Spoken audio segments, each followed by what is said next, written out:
फिर भी का अर्थ क्या है? देखो, फिर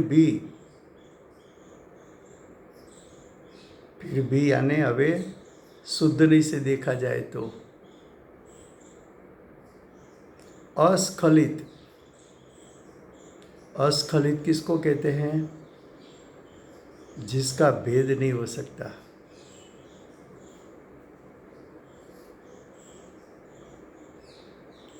मिट्टी को सर्व प्रकार की जो पर्याय हुई, कमंडल, घड़ा, जारी, रामपात्र, उस पर्याय को गौण कर दे।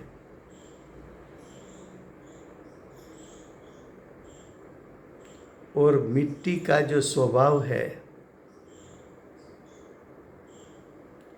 उसको समीप जाकर, यानी मिट्टी के स्वभाव को दृष्टि और ज्ञान उपयोग का विषय बनाकर अनुभव करने से, यानी ज्ञान के माध्यम से जानने से अन्यपना यानी भेदपना,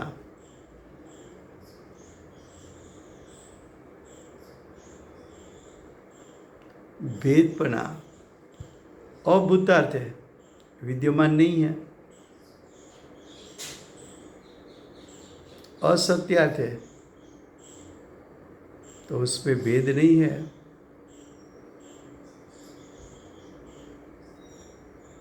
क्या कहा? दृष्टांत पहले समझ में आना चाहिए कि मिट्टी के पास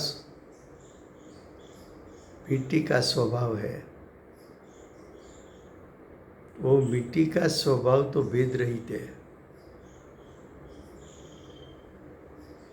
तो मिट्टी का स्वभाव जो भेद रहित है वो शुद्धनी का विषय है, वो दृष्टि का विषय है। और मिट्टी के पर्याय का जो भेद है वो व्यवहारणी का विषय है, वो व्यवहारणी का विषय है।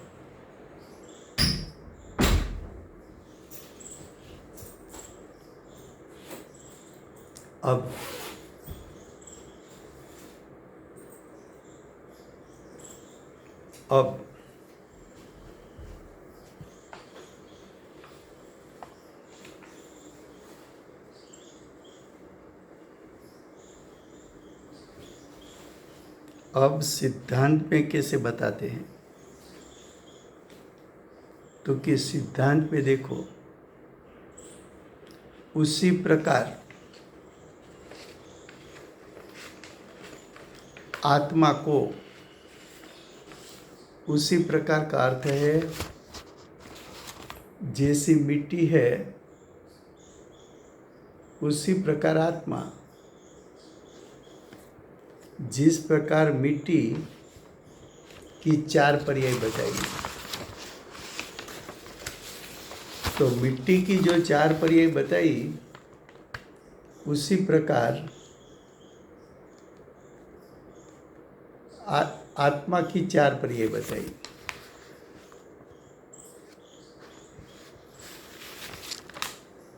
आत्मा की 4 पर्याय बताई। कैसे? तो कि आत्मा तिर्यंच है, आत्मा नारकी है,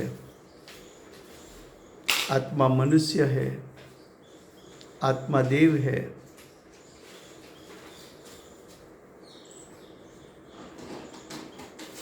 अब ध्यान से सुनना। आत्मा को तिर्यंच के ना, नारकी के ना, मनुष्य के ना, देव के ना, वो तो असमान जाति द्रव्य पर्याय है। तो आत्मा को पर्याय से देखना है कि आत्मा को उसके ज्ञायक स्वभाव से देखना है।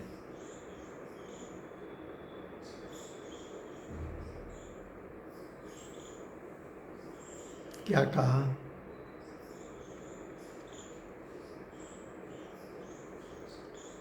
कि पर्याय से देखा जाए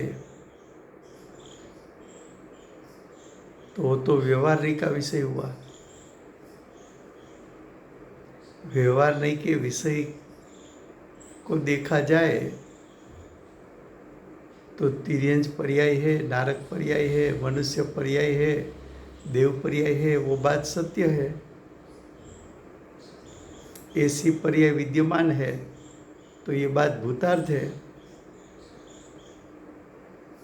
लेकिन असमान जाति द्रव्य पर्याय पर से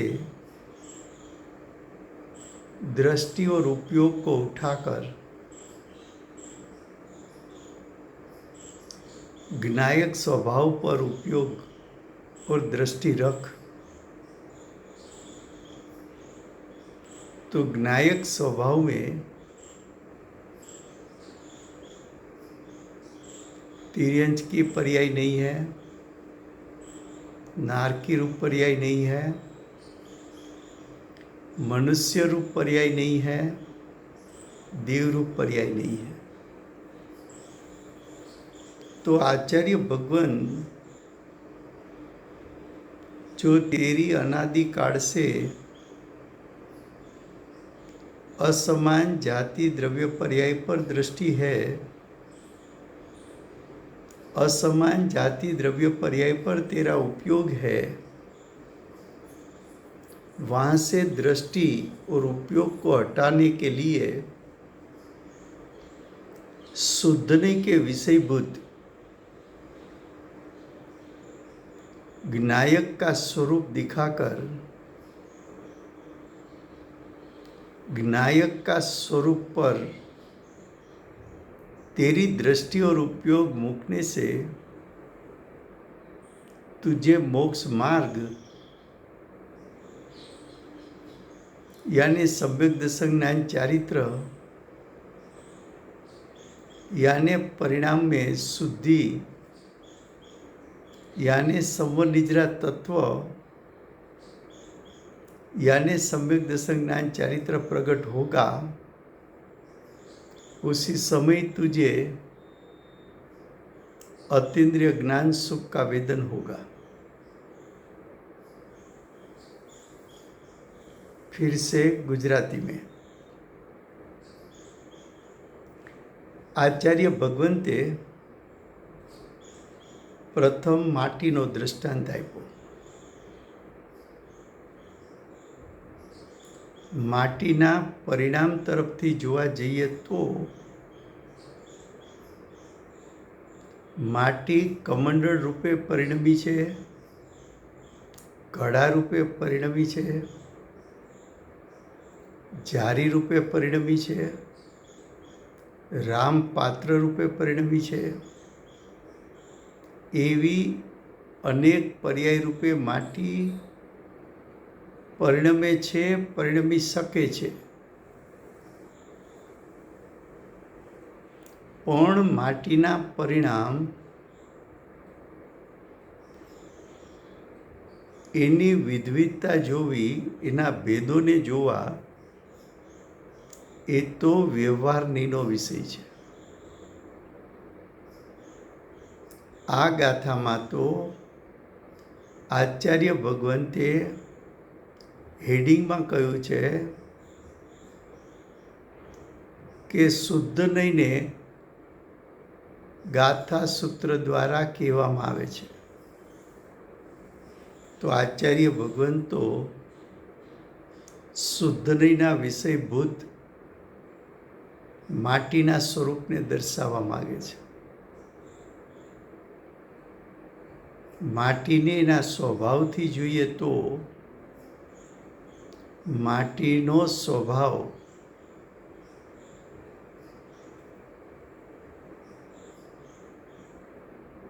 एमां माटीना स्वभावमां कमंडल रूप पर्याय नथी, गळा रूप पर्याय नथी, चारी रूप पर्याय नथी, रामपात्र रूप पर्याय नथी।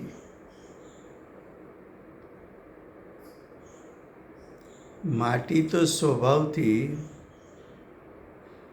પરિણામથી રહિત, પર્યાયના ભેદોથી રહિત. તો માટીની પર્યાય ઉપરથી દ્રષ્ટિ અને ઉપયોગ માટીના સ્વભાવ સુધી લઈ જા. માટીને એના સ્વભાવથી જો.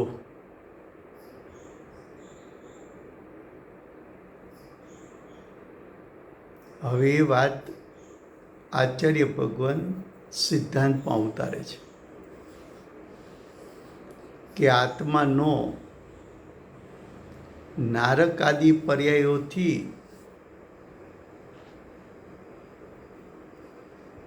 અનુભવ કરતા એટલે જાણતા આત્માને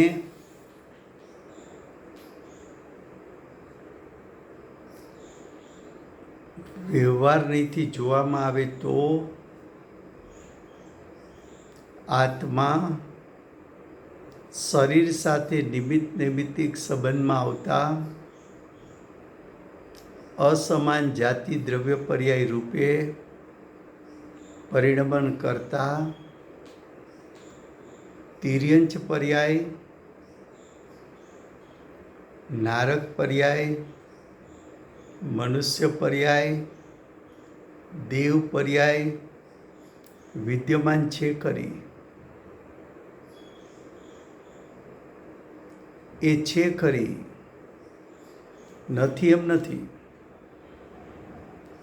નથી એમ નથી, છે. પણ ક્યારે છેપણું છે એ પર્યાયનું વ્યવહાર નહીંથી જોતો. અનાદિકાળથી તારી દ્રષ્ટિ અને ઉપયોગ અસમાન જાતિ દ્રવ્ય પર્યાય રૂપે દ્રવ્ય પર્યાય ઉપર છે. હવે અસમાન જાતિ દ્રવ્ય પર્યાયને ગૌણ કર, વ્યવહાર નહીંના વિષયને ગૌણ કર, શુદ્ધ નહીંના વિષયભૂત આત્માનો ત્રિકાળ શુદ્ધ સ્વભાવ એટલે કે જ્ઞાયક સ્વભાવ, એના પર દ્રષ્ટિ અને ઉપયોગ જ્યારે તું મૂકે છે ત્યારે જે જ્ઞાયકનું શ્રદ્ધાન થયું અને જ્ઞાયકના સ્વરૂપનું ભાવશ્રુત જ્ઞાનમાં જાણપણું થયું ત્યારે જ્ઞાયક શ્રદ્ધાન અને જ્ઞાનમાં કેવો આવ્યો તો કે જ્ઞાયક સ્વભાવમાં અસમાન જાતિ દ્રવ્ય પર્યાય એનો અભાવ છે. જ્ઞાયક સ્વભાવ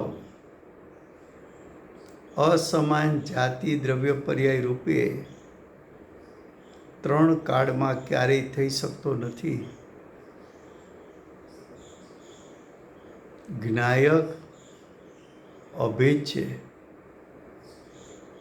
જ્ઞાયક વ્યવહારનીનો વિષય નથી. જ્ઞાયક વ્યવહારનીનો વિષય નથી એટલે ગુણભેદનો વિષય નથી. જ્ઞાયક પર્યાય ભેદનો વિષય નથી. જ્ઞાયક અભેદ અખંડ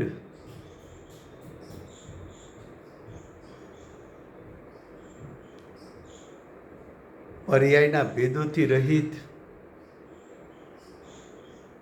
જ્યાં એવો જ્ઞાયક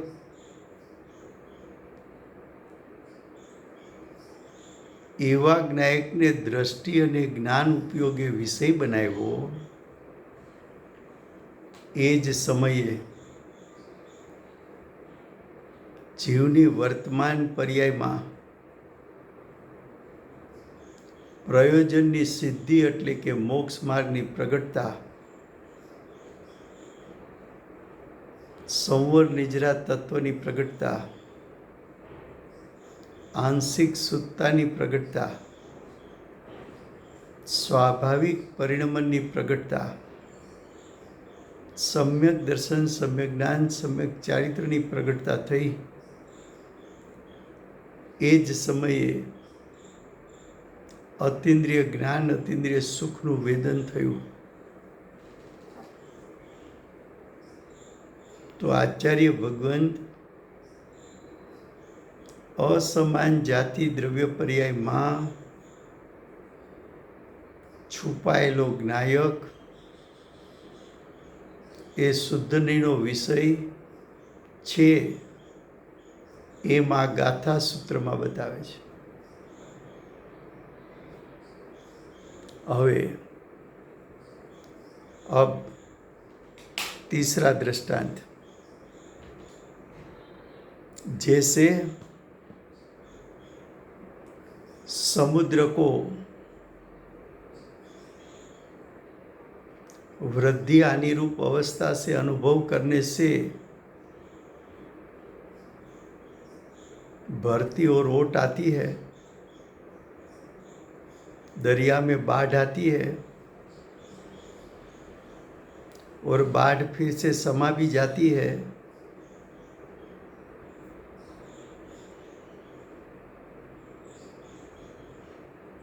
पानी उछलता है, फिर पानी शांत हो जाता है.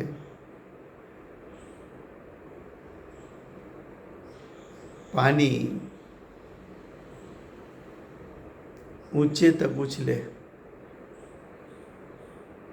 25, 50, 100 फुट ऊंचा उछल जाए. किनारा पानी से भर जाए, फिर पानी शांत हो जाए. उछल कर जो पानी आया था वो फिर शांत होकर वो पानी समुद्र में स्थिरता पा जाए. ऐसी आनी वृद्धि जैसे समुद्र में देखी जाती है, तो वो तो समुद्र का अनियतपना, अनिश्चितपना है. और ऐसा अनिश्चितपना विद्यमान होता भी है और आनी वृद्धि होती है, वो बात सत्यात भी है.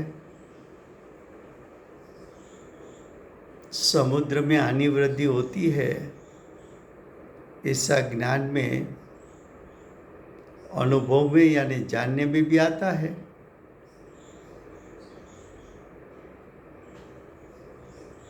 तब आचार्य भगवत ने कहा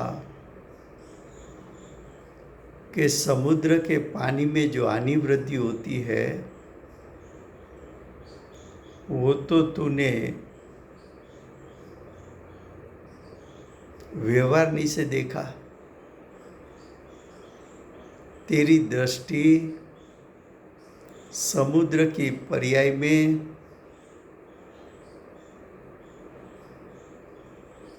बाढ़ आना, भरती ओट आना, वो तो पर्यार्थिक का विषय है, व्यवहारिक का विषय है. और व्यवहारिक का विषय तो भेदरूप है.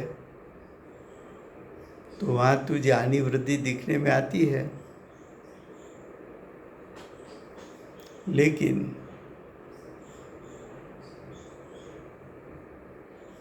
तूने समुद्र को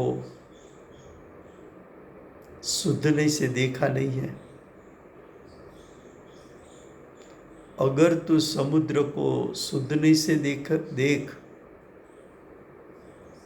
तो समुद्र तो नित्य तीनों काल स्थिर रहने वाला,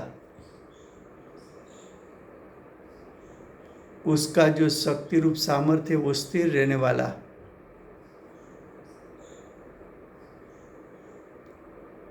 तो शुद्ध नहीं से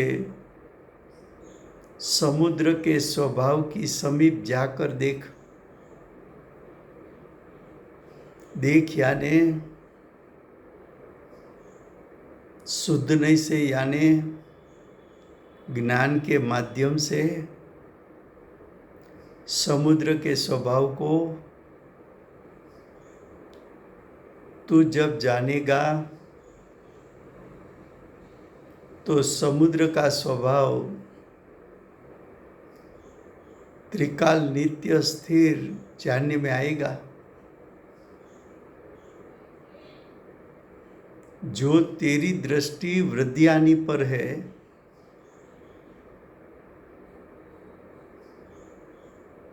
तूने अनादिकाल से व्यवहार के विषयभूत वृद्धियानी रूप पर्याय पर दृष्टि की, लेकिन वही वृद्धियानी में छुपा हुआ त्रिकाल नित्य त्रिकाल स्थिर स्वभाव उसके समीप जाकर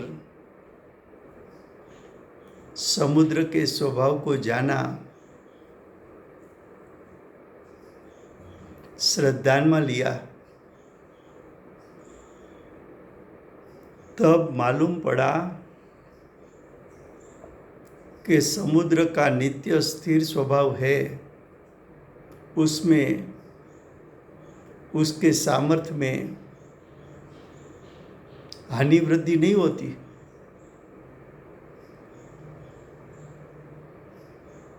स्वभाव को पर दृष्टि गई तो दृष्टि वहाँ स्थिरता पा गई। स्वभाव की स्थिरता श्रद्धा में आई। ज्ञान उपयोग ने भी स्वभाव की स्थिरता को जानी। ओहो, मेरा स्वभाव बेहद अमर्याद, तीनों का नित्य, तीनों का स्थिर रहने वाला, ये नित्य स्थिर स्वभाव तो हानि वृद्धि से रहित है, हानि वृद्धि के भेदों से रहित है। ये व्यवहारिक का विषय नहीं है। जो नई शुद्ध स्वभाव को ग्रहण कराती है, ऐसा ये शुद्धने का विषयभूत स्वभाव है।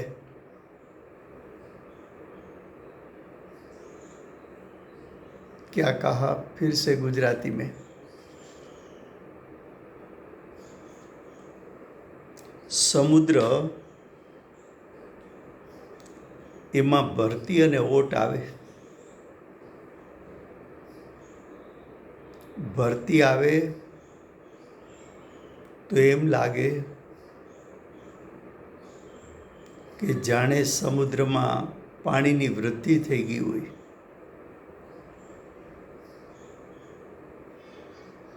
पच्चीस 50-100 फूट पानी उछळे, किनारा सुधी पानी फैलाई जाए।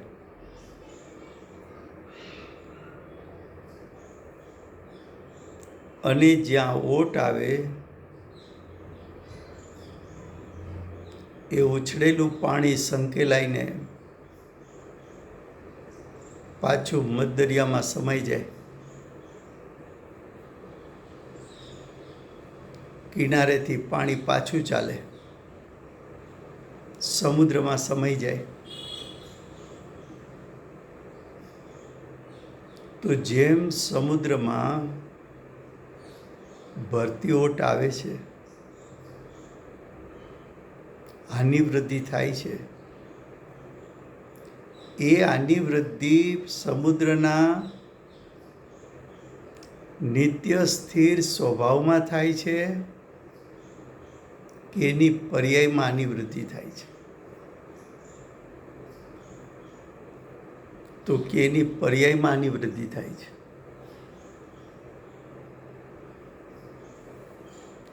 तो कि हानि वृद्धि पर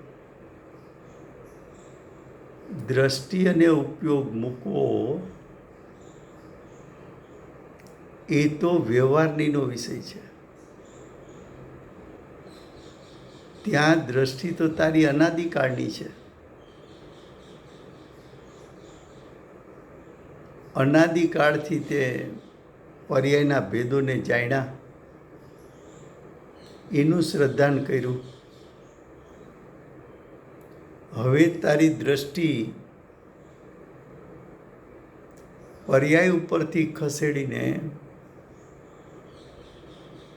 સમુદ્રના નિત્ય સ્થિર સ્વભાવ ઉપર દ્રષ્ટિ કર.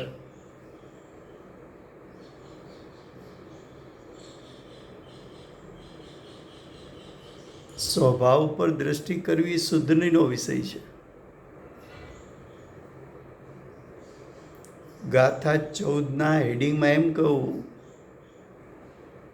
શુદ્ધ નહીંને ગાથા સૂત્રથી કહેવામાં આવે છે. તો આચાર્ય ભગવાન તો અહીંયા શુદ્ધનીનો વિષય બતાવે છે, વ્યવહારનીનો વિષય ગૌણ કરાવે છે, શુદ્ધનીનો વિષય મુખ્ય કરાવે છે.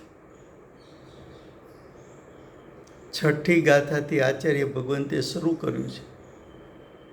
શુદ્ધ નહીંથી જોવામાં આવે તો આત્મા પ્રમત અપ્રમત રૂપે થયો નથી. એમ શુદ્ધ નહીંથી જોવામાં આવે તો હવે સિદ્ધાંતમાં ઉતારે છે.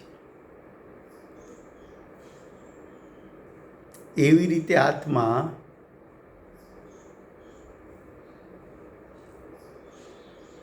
આત્માનો વૃદ્ધિ હાનિરૂપ પર્યાય ભેદોથી અનુભવ કરતા અનિયતપણું ભૂતાર્થ છે.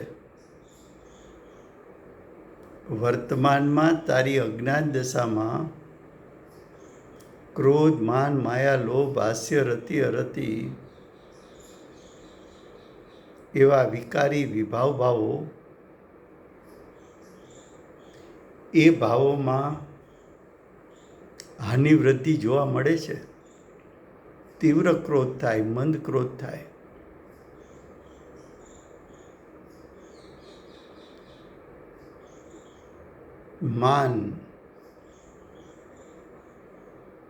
માનની તીવ્રતા થાય.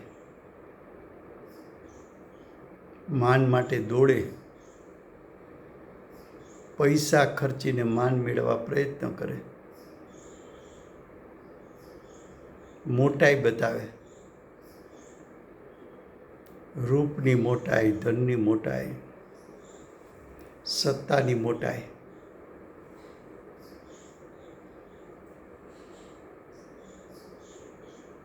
કપટ, તીવ્ર મન કપટો કરે.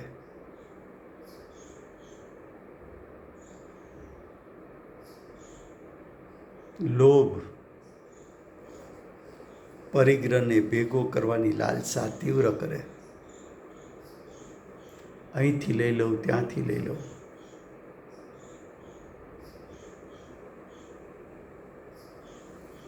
તો એવી પરિણામમાં હાનિ વૃદ્ધિ થાય છે, પણ એ પર્યાયના ભેદ છે. હાનિ વૃદ્ધિરૂપ એ હાનિ વૃદ્ધિરૂપ પર્યાયના ભેદ વ્યવહારનીનો વિષય છે.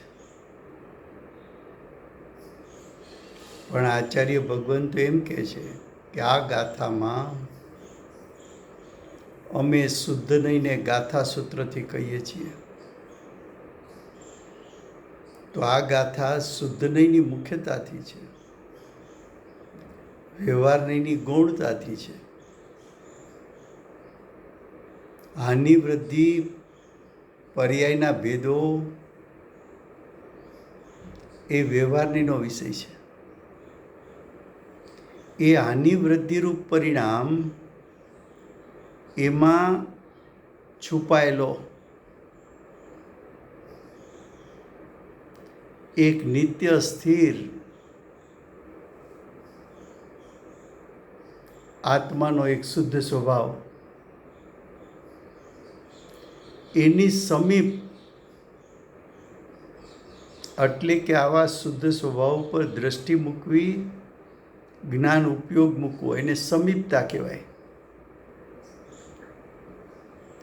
તારી દ્રષ્ટિ અને જ્ઞાન ઉપયોગ આત્મ સ્વભાવને વિષય બનાવે તો દ્રષ્ટિ અને જ્ઞાન ઉપયોગ આત્મ સ્વભાવની સમીપ થયા એમ કહેવાય.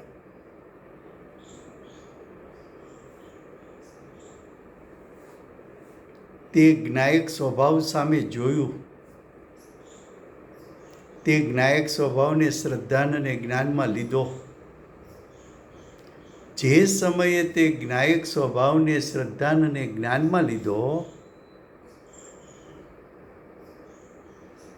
તે સમયે પરિણામની હાનિ વૃદ્ધિ ગૌણ થઈ. વ્યવહારનો વિષય ગૌણ થયો. શુદ્ધ નહીંના વિષયભૂત જ્ઞાયક, હાનિ વૃદ્ધિ રહિત જ્ઞાયક, નિત્ય અને સ્થિર સામર્થ્યવાળો જ્ઞાયક, પરિપૂર્ણ જ્ઞાયક, શુદ્ધ જ્ઞાયક, દ્રષ્ટિ અને ઉપયોગમાં આવતા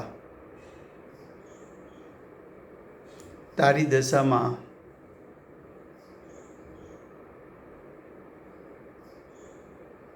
સંવર નિજરાત તત્વ પ્રગટ થયું, શુદ્ધિ પ્રગટ થઈ. અતિન્દ્રિય જ્ઞાન, અતિન્દ્રિય સુખનું વેદન થયું. તારા આત્માના અસંખ્યાત પ્રદેશ અતિન્દ્રિય જ્ઞાન, અતિન્દ્રિય સુખથી રોમાંચિત થઈ ગયા. આત્માનો અનુભવ થયો. તું તો જ્ઞાયક, તારો તો નિયત છે. શુદ્ધ નહીંથી જો તો જ્ઞાયક નિત્ય સ્થિર ભૂતાર્થી અને વિદ્યમાન વિદ્યમાન વિદ્યમાન છે. ક્યાં છે? હાનિ વૃદ્ધિરૂપ પરિણામમાં છુપાયેલો જ્ઞાયક છે. એને વિષય બનાવો.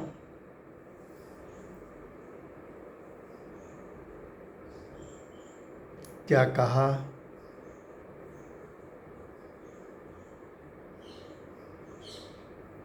क्या कहा कि इस गाथा में आचार्य भगवान शुद्धने का विषय दिखाना चाहते हैं कि व्यवहार का विषय? तो के शुद्धने का विषय. शुद्धने का विषय उस पर दृष्टि और उपयोग कब जाएगा? तो के शुद्धने के विषयभूत ज्ञायक उसकी महिमा बढ़ गई. ज्ञायक की महिमा बढ़ गई तो व्यवहारने के विषयभूत पर्याय के हानि वृद्धि रूप भेद गौण हो गए.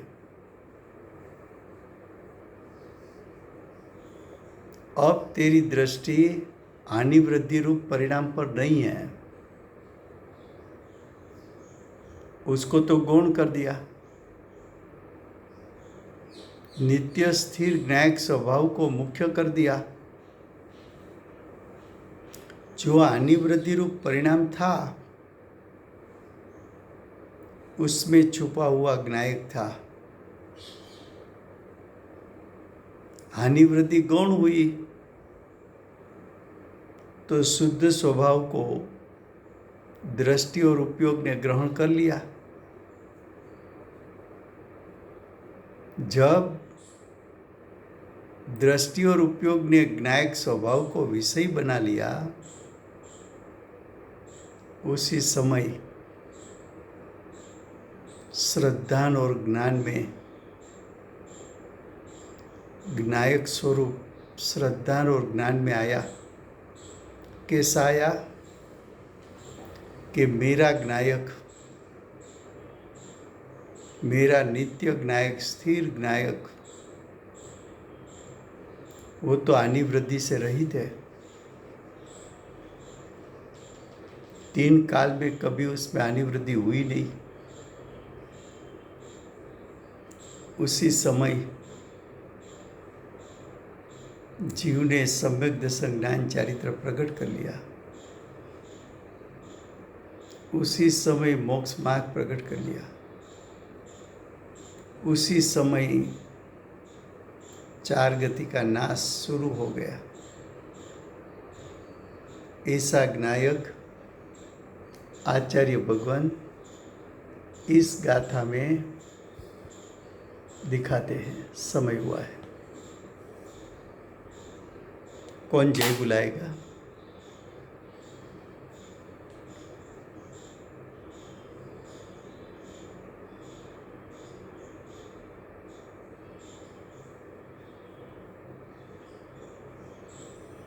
कौन जय बुलाता है?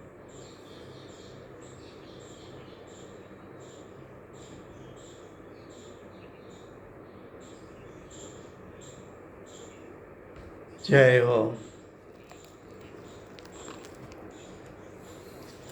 जय हो, जय हो, जय हो।